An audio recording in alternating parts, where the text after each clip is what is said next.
Bienvenue fii ci Sénégal 221 TV. dara dootu leen umpati jëm ci ay xibaar yu wóor te leer information ci wàllu politique information société dundinu askan wi ak seen nekkin mais également information jëm ci wàllu tàggat yaram Sénégal 221 TV jagleel pàcc bu yaatu jëm ci wàllu diine am na fi ay reportage ay chronique taxaw seetlu yu mucc ayib analyse ay témoignage duñu bàyyi dara dem ci gox-goxaan yi jox askan wi kàddu Sénégal 221 TV ci équipe bu xarañ professionnel traitement de l'information bi ngeen doon xaar kon mbokk yi lu ngeen di xaar bis ni ki tey daal taamu leen Sénégal 221 TV ngeen abonné ngeen doon membre ba faw.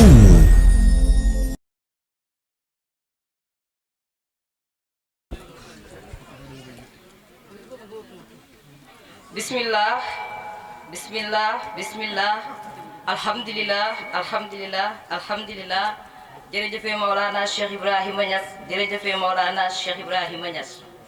Chers Moukhadam, chers parrains, chers marrains, chers condisciplines, honorables invités, je vous salue. Je vous salue avec une cœur remplie d'amour, de respect et d'humilité. Alhamdulillah, alhamdulillah, alhamdulillah. Louange à Allah, le maître du monde, celui qui donne sans compter, celui qui guide sans condition, celui qui rassemble les cœurs même quand tout semble les séparer. Aujourd'hui, ce n'est pas un jour ordinaire, c'est un rendez-vous avec la lumière. Car si nous sommes ici réunis, ce n'est pas ni par hasard, ni par habitude, c'est parce que Allah nous a choisis. Nous sommes réunis pour célébrer la grandeur des meilleurs des hommes, le sceau des prophètes Mohammed paix et salut sur lui, celui qui a porté la souffrance de toute une umma. Chers condisciplines, nous devons comprendre une chose, être Tidjane n'est pas un hasard, c'est une grâce immense. Nous devons cette grâce à Maulana Cheikh Ahmed Tidjane radiallahu anhu. Ce guide qui a ouvert une voie vers Allah, basée sur l'amour, la sincérité et la vérité.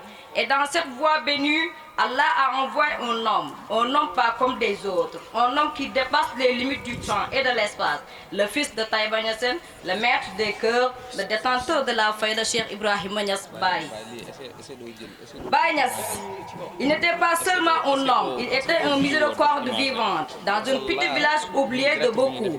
Il n'avait ni armée, ni richesse matériel, mais il avait quelque chose de plus puissant, l'amour d'Allah, la lumière du prophète et la sincérité des cœurs. Allah a fait naître une lumière qui allait éclairer le monde entier. Des rois, des savants, des grandeurs ont reconnu sa grandeur. Baye Niass n'a jamais cherché de pouvoir, il a cherché les cœurs. Il n'a jamais cherché la richesse, il a distribué la richesse spirituelle. Il disait, et ces mots résonnent encore aujourd'hui, ترى منزل الهام الفؤاد بحبه فيسليك عن ليلى وميلى وتندمي وهند ودعد أو سليمة وزينب وفاطمة أو سلمى أو أسماء ومريم وكل الملوك الأرض وكل الملوك أرض نامت عيونه وهذا ذلك الملك لا يدام بدرهم. jërëjëf Baye Niass. Chers condisciplines, Baye Niass a élevé l'homme noir. Il a prouvé que la valeur de l'homme ne dépend pas de sa couleur, mais de sa proximité avec Allah. Et parmi ceux qui ont compris cette valeur, et parmi ceux qui ont compris cet amour, parmi ceux qui ont incarné cette dévotion, il y a un homme, un monument, une légende vivante dans le cœur, Mame Ibrahima Fall Wayou Baye. Mame Ibrahima Fall, l'homme du sacrifice total, l'homme du travail sans relâche, l'homme qui a donné sa vie pour son guide. Il n'a pas seulement aimé, il s'est effacé dans l'amour. Serigne mooy yoon, mbëggeel mooy leer, te ku ko gëm du réer mukk. Tout ce qu'elle avait, tout ce qu'elle était, tout ce qu'elle devait était pour son guide. Et pour cet héritage, n'est pas mort. Il vit, il respire, il se transmet à travers des hommes d'exception, des serviteurs sincères. Je veux parler avec émotion et respect de Cheikh Ahmed Dam Daskaratul Fayda, le khalifa de Mame Ibrahima Fall. Un homme dont la discrétion cache une grandeur immense, un moukhadam au cœur pur, un homme qui donne sans attendre en retour. Combien de maladies soulagées, combien de cœurs réparés, combien de filles transformées, seul Allah en connaît le nombre. Serigne bi, nous prions pour vous qu'Allah vous accorde une longue vie, santé de fer et de lumière encore plus éclatante. Et comment terminer sans évoquer celui qui a incarné le relève avec dignité, avec amour et bienveillance Ibn Serigne Dame Maulaya Cheikh Ahmed Tidiane Gaye. Un homme d'une élégance rare, d'une humilité profonde, un homme qui ne parle pas beaucoup mais dont les actes parlent fort, un homme qui incarne la douceur, la générosité et l'amour. Et dans un monde rempli d'égoïstes, il est une exception.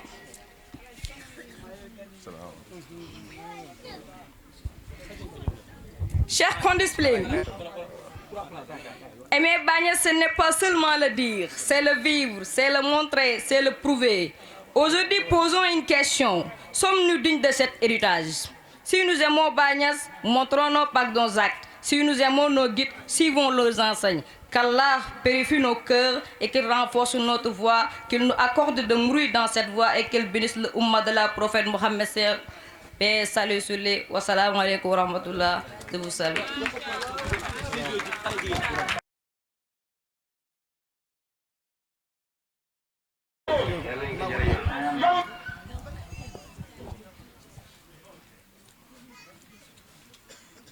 أعوذ بالله السميع العليم من شر الشيطان الرجيم بسم الله الرحمن الرحيم والصلاة والسلام على أشرف المرسلين سيدنا محمد وعلى آله وصحبه أجمعين وبعد إخوتي الكرام أصحاب السمو والفخامة أسلم عليكم جميعا بتحية طيبة مباركة من أعماق قلبي إلى وجوهكم النيرة كما أوجه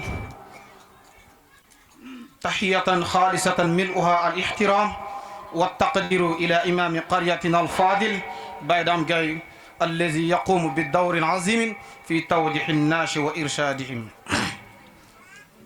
سائلين الله أن يحفظه ويديم عليه نعمة العطاء ولا نفوت أن نحيي المقدمة الجليلة باي شيخ تيجان جاي على حضوره المبارك وجوده الطيبة ومساهمته الفعالة في إنجاز اللقاء ونسأل الله أن يبارك فيه ويزيده توفيقا وسدادا قائلا لكم السلام عليكم ورحمة الله تعالى وبركاته.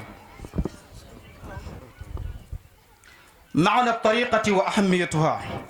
إن الطريقة التيجانية هي طريقة مباركة من طرق التصوف وتقوم على ذكر الله تعالى ومحبته والتربية على حسن الخلق، وهي ليست مجرد أوراد فقط بل هي تربية للقلب وتصفية للنفس والطريق للقرب من الله.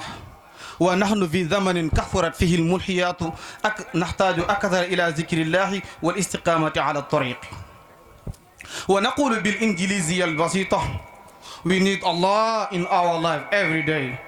أي نحن نحتاج إلى الله في حياتنا كل يوم. This path brings peace to the heart. أي هذه الطريقة تجيب السلام للقلب. Remember Allah and feel peace. أي أذكر الله وستظهر للقلب. كلام العلماء في الطريقة، وقد تكلم كبار العلماء عن هذه الطريقة ومنهم الشيخ الإمام إبراهيم نياس الكولخي السنغالي رحمه الله الذي نظر عن هذه الطريقة في أفريقيا وغيرها، وكان يؤكد على أن الطريق إلى الله يقوم على الصدق والإخلاص ومحبة النبي صلى الله عليه وسلم. He is to say be sincere with Allah. أي كن مخلصا مع الله. The real way is love and ذكر. أي الطريق الحقيقي هو محبة وذكر. Keep your heart clean. أي اغفص قلبك نقيا. فضائل التمسك بها. إن التمسك بالطريقة التيجانية يعين الإنسان على زيادة الإيمان، محبة الله ورسوله، حسن الأخلاق، طمأنينة القلب، البعد عن الغفلة. ونقول بالإنجليزية stay with ذكر stay strong. أي إلزم الذكر وكن قويا. Allah gives peace to your heart. أي الله يعطي سكينة لقلبك. Good path leads to good life. أي الطريق الحسن يؤدي إلى حياة الحسنة. وقد قال الشيخ إبراهيم رضي الله عنه في كتابه روح الأدب نصيحة ومبينا فضائل هذه الطريقة، فقال نصيحة مني إلى إخواني فلتمسكوا طريقة تيجاني طريق مهد الفضل والرضوان أسست بالسنة والفرقان. lii laa biir la ko jógee ci man Ibrahima Niass jëm ci samay mbokk waxul mbokk yi nga xam ñooy doomi baayam mais képp kuy julli rek yow lay waxal nee na fal tumsee ko na nga jàpp tariqatu tijaani tariqa tijaan ndax tariq bi yoon la mahdil fadli bu sell ngëneel la wa ridwaan ak ngërmën yàlla aussi sat fondement weef nañ ko bi sunna wa furqan alquran dëggal na ko parce que tariqa bi leen rek la astaghfirullah salatul fatiha la ilallah yàlla moo wax ne faskuruni askurkum laa ilaa la ñuy tudd inna allaha wa malaikatu yusalluna ala nabi ya ayyuha allazina amanu sallu alayhi wa sallimu tasliman istaghfiru rabbakum jéegulun lii rek mooy tariqa naam